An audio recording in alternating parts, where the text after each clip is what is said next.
what was it about that time frame? I know you mentioned that your relationship with Jonah really, magnified because you guys had each other. Right. But were there any other father figures or other older cousins, uncles that really stood out to you as far as them having a big impact on your life as another man that you can look to? Like, man, he's pretty solid. I recognize that, and that's someone who I want to be like, or he has attributes I want to have. Right. That's another great question. I definitely have had a lot of those in my life, in our lives.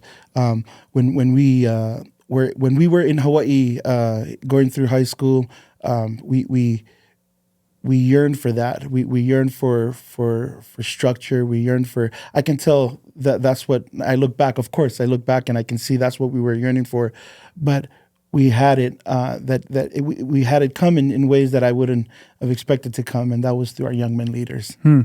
Talk about Believe that. it or not, That's huge. a lot of them I'm still very close to today, and I've served in a few callings with our young men, and I always just brag about the young men leaders that were my role models.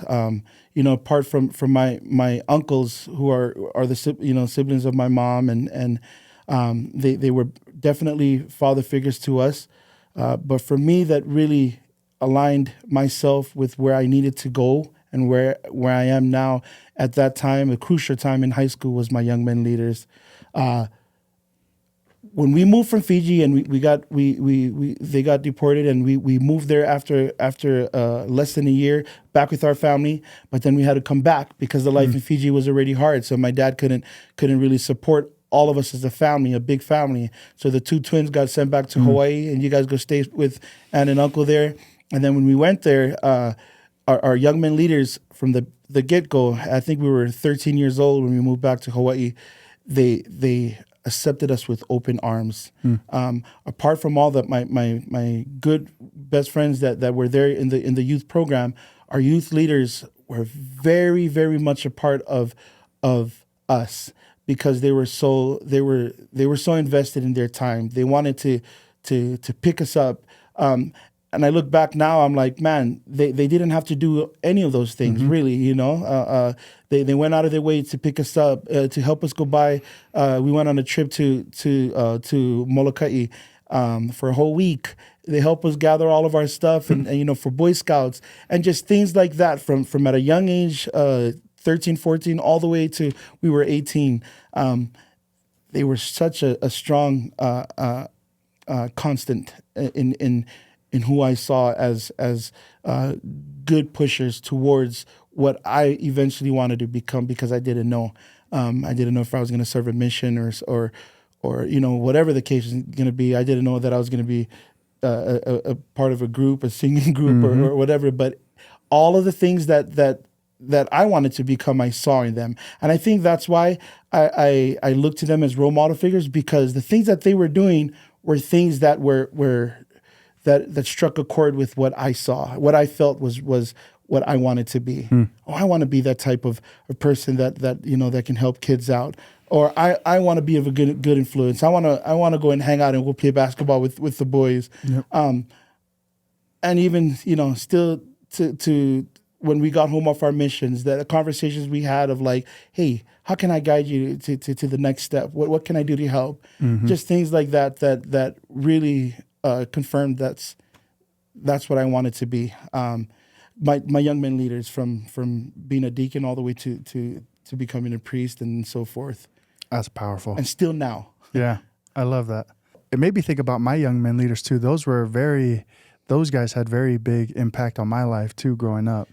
I think moving from Hawaii, we didn't know any white people, if I'm being frank. You know what I mean? So moving from Hawaii to Utah in those late elementary, right into the preteen, teenage years, coming here was kind of a shock, but it kind of wasn't, surprisingly, now that I look back, because we went to a white ward, but my leaders were amazing.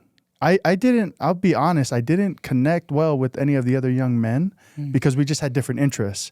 Anyone who's lived on the island any length of time knows if you come from the island life to the mainland life, wherever that is, it's different. Yeah. Right? Yeah. And so especially during our young men age, those teenage years, trying to gel well with kids I never knew anything. They were talking about card games and warlocks and stuff like that. Right. And it just didn't do well. I was the kid that went to young men camp with my mom. Just literally gave me a KFC box and said, "Here, go with the blankets in the living room and just go enjoy your camp." And everyone there had their their tin cans, their canteens for the water, the tent. So just to give you an example of how different I was at that time frame, moving into this new lifestyle. But one thing that I can never forget is the love that my young men leaders had for me meant the world to me. My dad is an amazing father, but he wasn't very present in those years either because he was working so much. Right. And so was my mom. They were both working just to provide for us.